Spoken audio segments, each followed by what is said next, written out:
Next, we can reveal that two of our police forces have stopped their officers taking holidays at the end of March. It's all part of contingency planning across the East Midlands in case there is a no-deal Brexit. There's also concern that new red tape could hold up cargo at East Midlands Airport, the country's busiest freight terminal. And one university has told us it'll pay the settlement fees to keep hundreds of EU staff and their families here. Well, our social affairs correspondent Jeremy Ball is here. Brexit's still hugely controversial, so it's, I suppose, important to stress that these are sort of plans for a worst-case scenario. Yeah, they are, and this isn't about whether Brexit's good or bad, or even the long-term future. This is about what happens at the end of March if MPs say no to the government's deal next week. Now, that could mean that Britain leaves before there are new systems in place. We don't know what the impact of that would be, but organisations like the police are now making detailed plans. And the Derbyshire force told me it's going to restrict leave for almost 3 weeks around Brexit Day.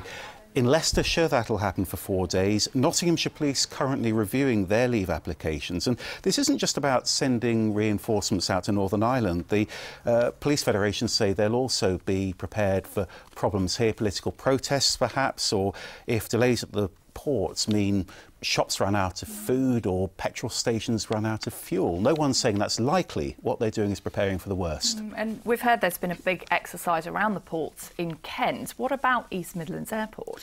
Yeah, interesting that, because I'm told that's the real focus of this region's Brexit planning, because of course East Midlands is Britain's busiest dedicated air freight terminal. Now, the planes aren't going to stop flying, of course, but the airport currently handles around 1,000 tonnes of cargo every day. Most of that comes from the EU, so it could be affected by the same customs delays they're worried about in Dover. That's raising questions about everything from storage space at the airport to congestion on surrounding roads. East Midlands Council's told me it's their biggest issue with a no-deal Brexit. If you're a passenger, well, you'll have to pay £7 for a travel document to go to the EU. The airport, though, says Brexit shouldn't affect your flight. I know you've been looking at how other big employers are preparing. Yeah, councils, local councils particularly worried about care homes because they obviously depend on a lot of EU workers. They're worried about what might happen if a lot of them go home. That's a concern for some of the universities as well. I've been speaking to the University of Nottingham, which told me it has around 900 staff from other EU countries.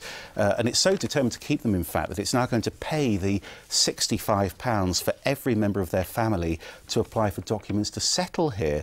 The University of Leicester's considering paying that fee as well. So lots of planning going on. Lots of questions. What eventually happens? Well, that depends on what MPs decide next week. Next week, indeed. Thank you very much indeed.